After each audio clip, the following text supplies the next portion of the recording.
भैया सुनो जी बहना, सबसे अच्छा सबसे बढ़िया 10 बिलियन का क्या कहना, इंडिया में चली है अब धूम मचा के।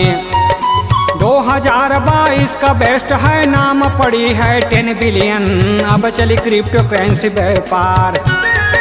भारत में जाने जन जन, आप भी जानो 10 बिलियन को।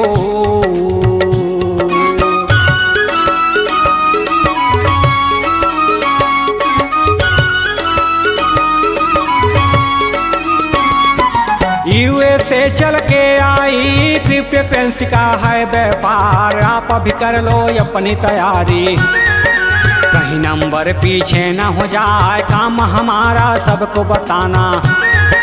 हर सपना होगा साकार, 10 बिलियन है ये का रास्ता। बाकी इच्छा आपकी यार, सुन लो देख लो जान लो पहले।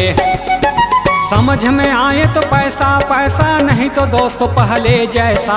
सुनो साथियों भाइयों बहनों, मिलता नहीं ऐसा मौका, 10 बिलियन को जरूर अपनाएं।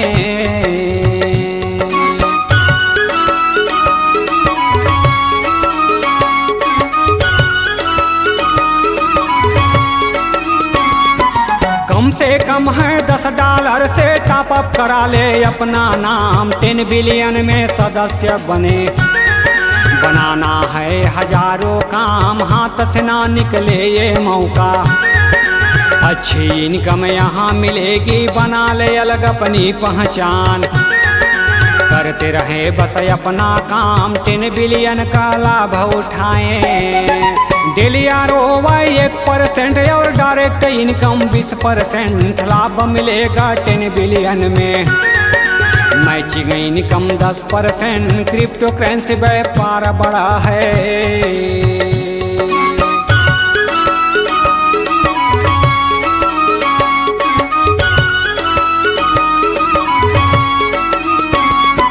चौबीस घंटों सातों दिन सपोर्ट मिलेगा, सुन लो यार है यह 100% सुरक्षित। आसानी से पालो अपना भुगतान, 10 बिलियन ग्लोबल क्राउड फंडिंग है यह जान लो दोस्तों आप। मिले ट्रिगार्ड SSL इंक्रिप्शन से प्रोटेक्टेड है, अब हो जाओ माला माल। नया जमाना का नया व्यापार, सुनो जी भैया सुनो जी बहना, सबसे अच्छा सबसे बढ़िया 10 बिलियन का क्या कहना, इंडिया में चली है अब धूम मचा के।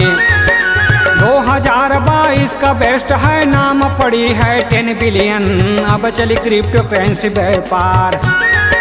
सबसे अच्छा सबसे बढ़िया 10 बिलियन का क्या कहना। भारत में जाने जन जन, आप भी जानो 10 बिलियन को।